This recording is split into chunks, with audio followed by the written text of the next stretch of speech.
नमस्कार, आप देख रहे हैं विश्व इंडिया टीवी न्यूज। खबरें लेकर हाजिर हूं मैं वर्षा सिंह और अब बढ़ते हैं आज की खबरों की ओर।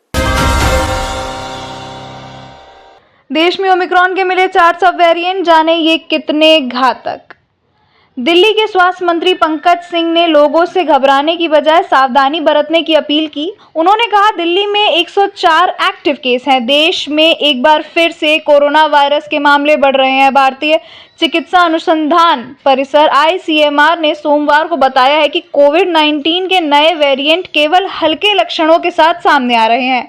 ICMR के अनुसार ओमिक्रॉन के अब तक 4 सब वेरिएंट LF.7, XFG, JN.1 और NB.1.8.1 की पहचान हुई है।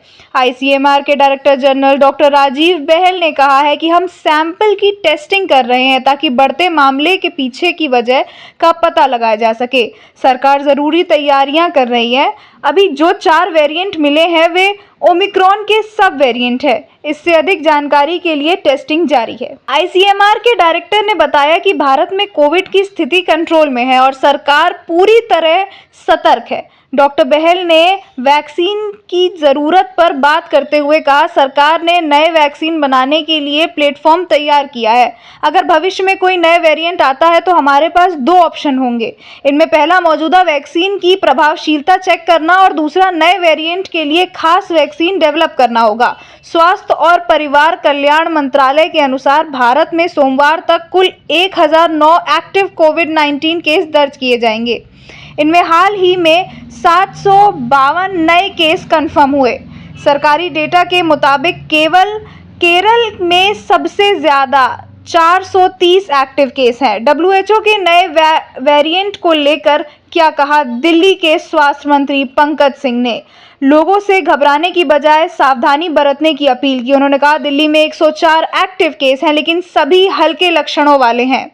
मरीजों को बुखार, खांसी और सर्दी जैसी सामान्य वायरल बीमारी के लक्षण दिख रहे हैं। उन्होंने बताया कि दिल्ली के अस्पतालों में बोर्ड्स, ऑक्सीजन, जरूरी दवाइयां और ND और इक्विपमेंट तैयार रखने के लिए कहा गया है। ये सिर्फ एक प्रिकॉशन है, पैनिक करने की कोई ज़रूरत नहीं है। हमारे अस्पताल और डॉक्टर 200% तैयार है। बता दें कि विश्व स्वास्थ्य संगठन ने LF.7 और NB.1.8 सब वेरिएंट को वेरिएंट अंडर मॉनिटरिंग कैटेगरी में रखा गया है। इसलिए कमज़ोर इम्यूनिटी वाले लोगों और अन्य बीमारियों से जूझ रहे मरीजों से सावधानी बरतने की सलाह दी गई है। कमला नगर का मामला, पीड़िता को धमकी, मुंह दिखाने लायक नहीं छोड़ूंगा, फिर लव जिहाद। नदीम ने अमित बनकर 35 साल की महिला से की ज्यादती। बोला, शादी करना है तो धर्म बदलना होगा। राजधानी के कमला नगर में 35 साल की तलाकशुदा महिला के साथ लव जिहाद का मामला सामने आया है। आरोपी नदीम खान पहचान छिपाकर अमित बन गया। मदद के नाम पर उसने महिला का भरोसा जीता। वह पिछले 3 साल से महिला का शोषण कर रहा था। महिला ने शादी की बात की तो धर्म परिवर्तन का दबाव बनाने लगा। महिला के आपत्तिजनक वीडियो वायरल कर बदनाम करने की धमकी दी। मामला खुलने के बाद हिंदू संगठन के कार्यकर्ताओं ने थाने पर विरोध प्रदर्शन किया। कमला नगर पुलिस ने नदीम खान के खिलाफ दुष्कर्म, धार्मिक स्वतंत्रता अधिनियम के तहत मामला दर्ज कर लिया है। थाना प्रभारी निरूपा पांडे ने बताया कि आरोपी नदीम बोरिंग मशीन का संचालन करता था। उसकी तलाश के साथ ही उसका बैकग्राउंड भी खंगाला जा रहा है। पुलिस को दिए बयान में पीड़िता ने बताया, 12 साल पहले पति के तलाक के बाद मैं अपने बेटे के साथ रहती हूँ। 3 साल पहले बरखेड़ा पठानी का रहने वाला नदीम मेरे संपर्क में आया। मेरी परेशानी के समय उसने मेरा सहारा दिया। अपनी पहचान छुपाते हुए नाम अमित बताया। वह कहता था, तुम अकेली महिला हो, किसी बात की चिंता मत करना, मैं हमेशा तुम्हारा साथ दूंगा। इस तरह उसने मेरा भरोसा जीता। 18 जून 2022 को नदीम मुझे अपने घर ले गया और ज़बरदस्ती की। विरोध करने पर उसने मेरे साथ शादी करने का भरोसा दिलाया। इस तरह वह शादी का झांसा देकर गलत काम करता रहा। आपके घर पर भी लगा है पीला निशान, तो तोड़ा जाएगा आपका मकान। जानिए वजह। भोपाल में मेट्रो का काम आम जनता के लिए मुसीबत बन गया है। शहर के जहांगीराबाद में निर्माण हो रही मेट्रो की ब्लू लाइन को लेकर 200 से ज्यादा मकान और दुकानें रोड़ा बन रही हैं, जिसके बाद कुछ घरों पर लोगों ने पीला निशान लगे देखा, जिसे तोड़ने के निर्देश दिए गए हैं। मध्य प्रदेश की राजधानी भोपाल में चल रहे ब्लू लाइन मेट्रो का काम आम जनता के लिए बुरी खबर ला रहा है। ब्लू लाइन मेट्रो के निर्माण से कई घर और दुकानें प्रभावित हो रही हैं, जिसके बाद कुछ मकानों और दुकानों के अंदर और बाहर पीले रंग के निशान लगा दिए गए हैं और हर दूसरे दिन रेल कॉरपोरेशन की ओर से दुकानदारों और रहवासियों को आग्रह किया जा रहा है कि उनको घर तोड़े जा सकते हैं। घरों पर लगे पीले निशान। जहांगीराबाद में मेट्रो के काम पर कुछ लोग, मकान और दुकानें प्रभावित हो रही हैं। पहले ये लाइन मुख्य सड़क से होकर जानी थी, लेकिन अब इसे जहांगीराबाद बाजार और आवासीय क्षेत्र से लगभग 1 किलोमीटर तक फैला दिया गया है, जिसकी वजह से आवासीय क्षेत्रों के घरों और दुकानों को तोड़ा जा रहा है। दुकान और मकान की मार्किंग करते हुए इन पर पीले रंग का निशान बना दिया गया है। हर दूसरे दिन रेल कॉरपोरेशन की ओर से दुकानदार और रहवासियों को घर खाली करने की बात कही जा रही है। तय मुआवजा भी कम। वहां के रहवासियों का दावा है कि जिन मकानों और दुकानों को तोड़ा जा रहा है, उनके बदले मुआवजा भी बेहद कम तय किया है।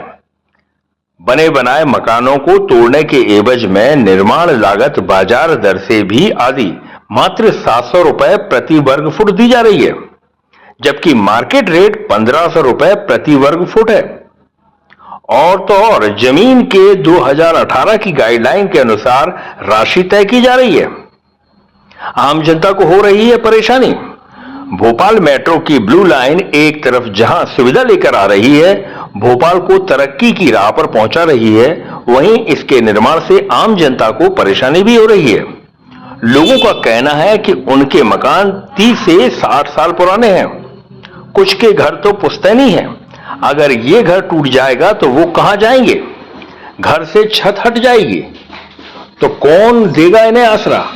प्रभावित दुकानदार और निवासी कम मुआवजा और इस फैसले से काफी चिंतित हैं।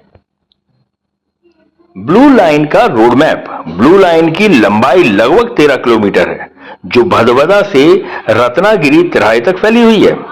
रोशनपुरा से राजभवन रोड पर होते हुए ये जहांगीराबाद में खान कॉम्प्लेक्स से एंट्री करेगी और पूरे बाजार की दुकान मकानों के अंदर से होते हुए आगे मुख्य मार्ग से अशोका गार्डन प्रभात चौराहा की ओर निकल जाएगी।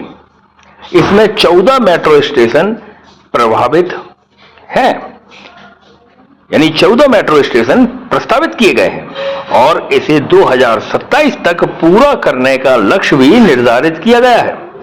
मेट्रो अधिकारियों का कहना है कि यह काम एक्सपर्ट की टीम के अनुसार ही किया जा रहा है, जो जल्दी से जल्दी इस निर्माण कार्य को पूरा करेंगे। विश्व India TV news bureau report.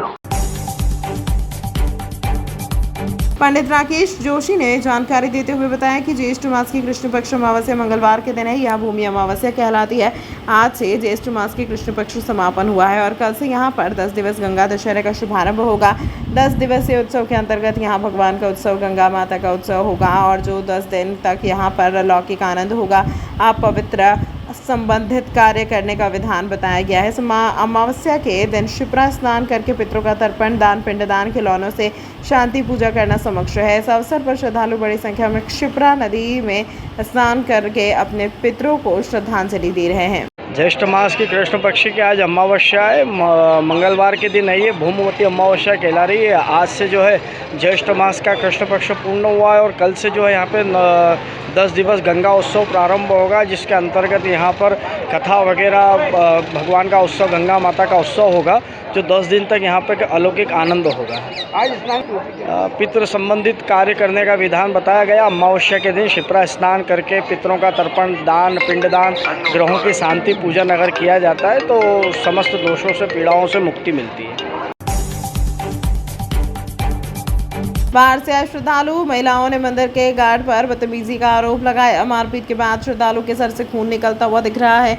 श्रद्धालुओं ने आरोप लगाया कि लाठी और डंडों से मंदिर के सुरक्षा गार्ड ने की मारपीट। दर्शन व्यवस्था के नाम पर पहले भी कई बार मंदिर के गार्ड ने श्रद्धालुओं के साथ की मारपीट। हरियाणा से आए श्रद्धालु महाकाल मंदिर में दर्शन के बाद काल भैरव दर्शन करने के लिए पहुंचे थे, जहां मंदिर के प्रवेश को लेकर हुआ विवाद और मंदिर के गार्ड ने श्रद्धालुओं और उसके साथ में आए बच्चों के साथ भी की मारपीट। घटना के बाद ड्यूटी पर तैनात गार्ड वहां से फरार हो गया। स्कूल मामले में ना ही मंदिर समिति की ओर से भैरवगढ़ थाने में कोई शिकायत हुई है और ना ही श्रद्धालुओं ने कोई शिकायत मंदिर की सुरक्षा एजेंसी क्रिस्टल कंपनी के गार्ड पर की है।